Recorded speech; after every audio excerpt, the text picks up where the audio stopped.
2025 has ended and 2026 has begun, so that can only mean one thing. Coaster rankings. 2025 was a really great year for me. I rode 49 new coasters and I went to the US, where I rode some real bangers. I also rewrote some of my favorite coasters, which made me rethink my rankings a bit. So let's begin! At 15 we have Shambhala at Portaventura Park. This amazing B&M Hyper is one of the largest roller coasters in Europe. The coaster mixes airtime with some pretty intense moments. Every hill delivers, and to me this is the best B&M Hyper and B&M in general I have ridden. The coaster also offers some great views with the surrounding area and the nearby sea. It's just a beast. At 14 we have another hypercoaster in the form of Hyperia in Thorpe Park. This Mech Hypercoaster is just insanity in the back row. This ride had to grow on me, but now I would say this is the definition of short but sweet. It offers some amazing ejector airtime, positive forces and hang time.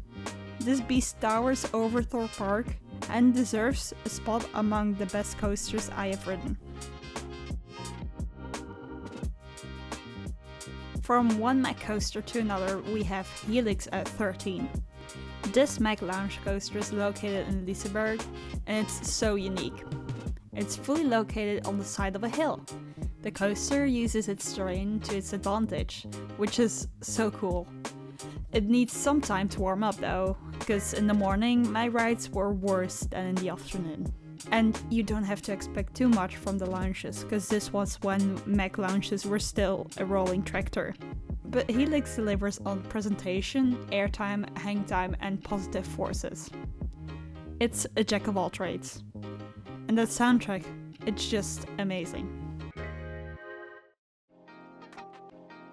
At 12 we have Phoenix, a new gym Vekoma located in Farup Sommerland. This ride was pure insanity to me.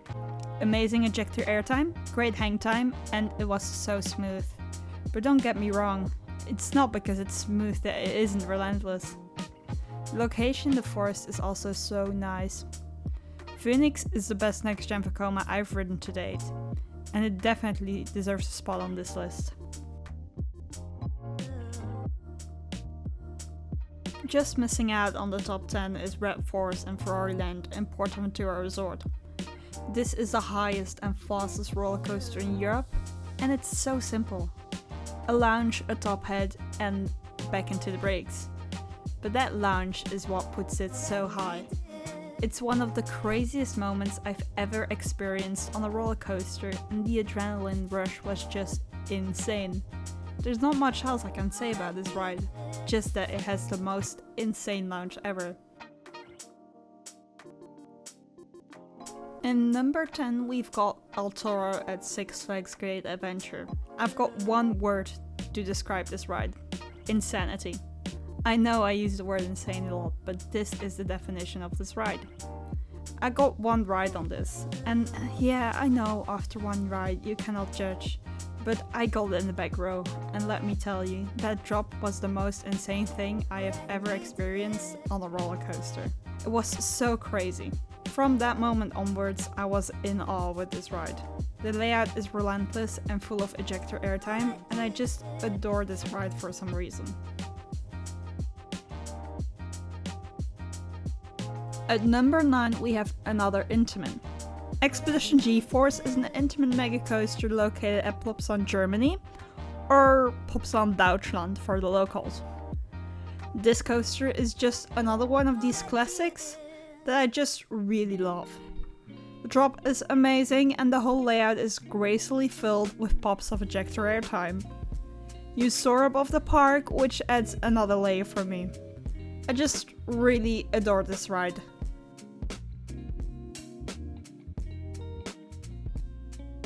At 8 we have another roller coaster located at a Plopsa Park.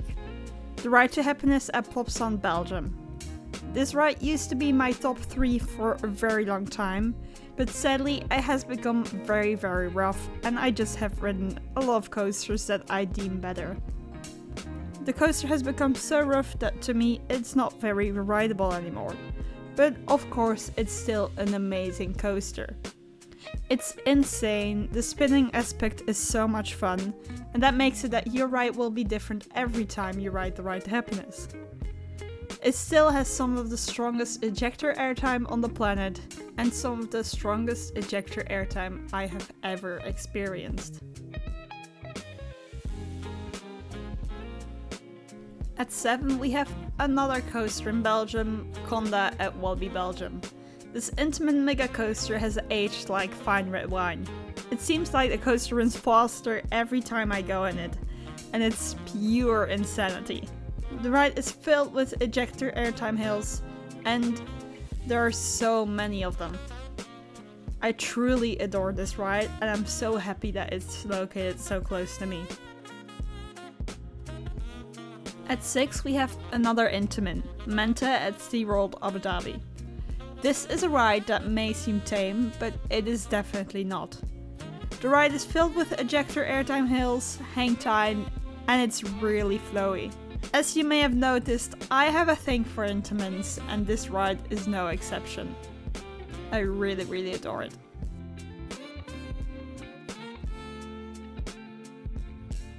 Making it into the top 5 we have Der Schwur des Carmen.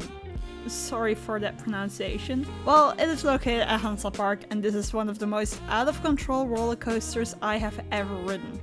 From the insane secret element before the drop to that massive drop, this ride is so intense, and I blacked out every time I went on it. Truly an amazing ride with great teaming, a great setting, and again, I truly adore this ride.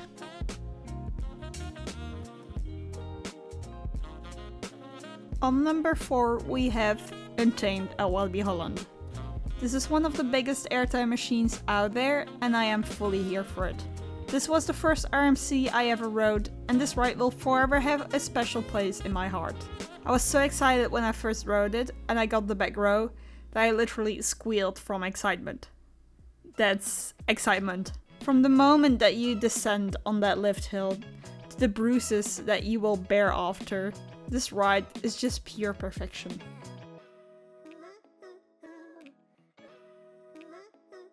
And the first ride in my top 3 is of course an Intamin, in the form of Batman Gotham City Escape. This amazing multi-launch coaster is located in Parque Warne, Madrid, and is by miles the best coaster in Spain. This coaster has such a flowy layout, amazing ejector airtime, punchy lounges and hang time. What more can you ask for? This ride is often called the Velocicoaster of Spain. Even though I have never ridden it, I can see why.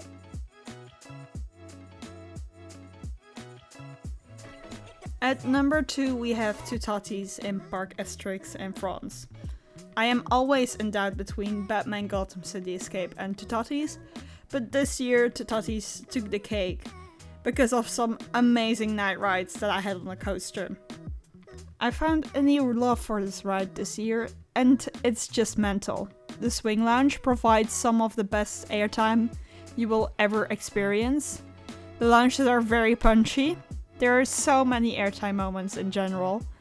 And this ride at night, it is just even crazier.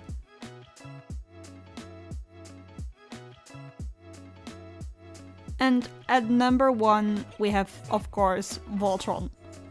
This ride is everything I could have ever wished for and even more. It has all the crazy airtime all the other coasters on this list have.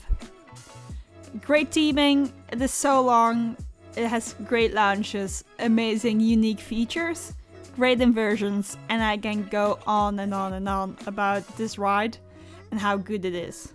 To me, it is truly a masterpiece that every coaster enthusiast should experience at least once in their lives.